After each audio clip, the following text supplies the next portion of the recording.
This is a video I've been kind of putting off for, well, years actually, and I haven't been putting it off for really for any reason other than I just kind of wanted to save it. And I was going to do both of I have two similar drums, and the other one I'll do at another point. But I was originally going to do them together, and then something happened last year, and it was a bit of a surprise. I got contacted by a very nice man in the West USA, and he told me about a snare drum he had, and it was I was very surprised because it was the only other one of these that I'd ever heard about. Now that is a 1999 Bubinga shelled, well, prototype really. It's a 14x6.5, and the very nice gentleman that contacted me said he had a 15x6.5, and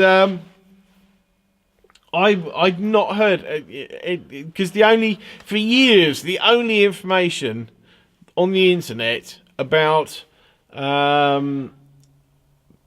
Bubinga Craviotto drums was what I'd put up, and obviously that more recently the company's actually done a little run of Bubinga drums, but as the private reserve stuff, and I've not played any, but they certainly look very nice. But these this drum and certainly the other one, the 15, were made at a time, I mean, the understanding that I have of them certainly was that they were made for Johnny's business partner at the time, and I would have to look up what the lady's name was. I can't remember. I know she was a lawyer, but or from what I read anyway, she was a lawyer.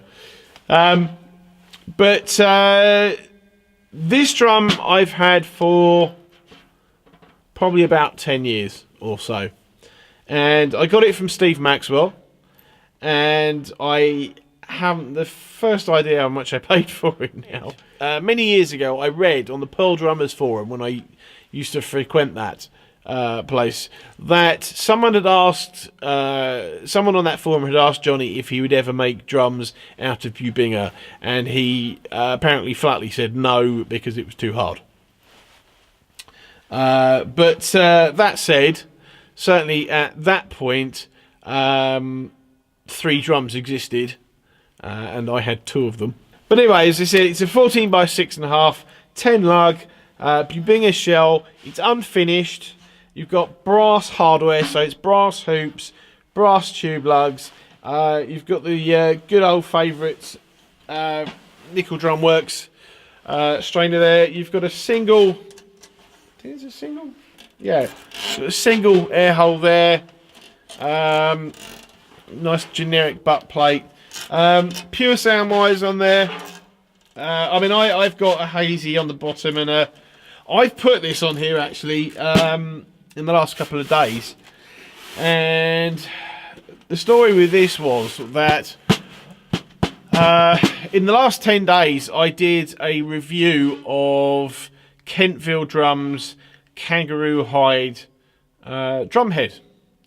And I simply grabbed this drum because I hadn't played it for a while, and I was just curious to hear how a different head sounded on it. Because normally, in fact, all the time I've had this drum, I have had a coated ambassador on it, as is the case with probably 99% of the snare drums that I've got. Obviously, it's a classic for a reason, or the Evans equivalent.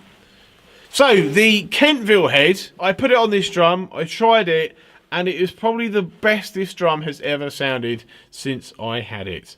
Now, I had to give that head, back to the person I was reviewing because he wanted to try it.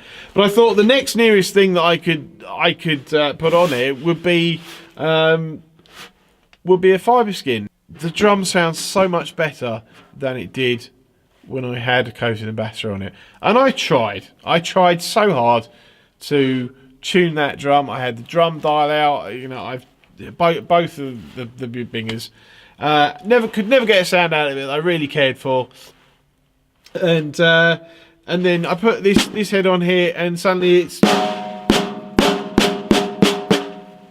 it's got ring. It doesn't sound muffled. It doesn't sound choked, and it sounds wonderful. Anyway, but the one thing I didn't mention is, you'll see anyway, but it's got the old style Craviotto badge on it as well. It's signed well, in fact, the drum's called, I suppose, 99. Signed by Johnny. It's a lovely shell. It's lighter. It's lighter on the outside than it is on the inside. It's kind of more of it's a deeper colour on the inside. But this is a real nice drum. And up until about a year ago, I believed it was unique. I'm kind of glad I know that it's not now, but there's only 2 drums like this that I'm aware of that were made at that time in Bubinga. There's a lot of companies that are sort of dabbling with Bubinga, and as I said, Craviotto as well. Also have done some Bubinga drums, but this was like one of the first Bubinga drums, and that's what makes it cool. But anyway, that's that. I think what I'll do, I will do the other Bubinga drum I have at a later date. And if any of you have been to the NARM show and have been going regularly for a number of years, my other drum was the centerpiece of the Craviotto display at NARM, I believe about 2009. So that one's actually looks like it's got dressed up for the occasion, whereas this one's kind of informal, smart casual. The other one's wearing a full dress suit. But that's another story for another video. So anyway, thank you for watching. I will do a couple of tunings on this. And thanks for watching again. As I said, this is what it looks like. This is what it sounds like. I'll see you in the next video.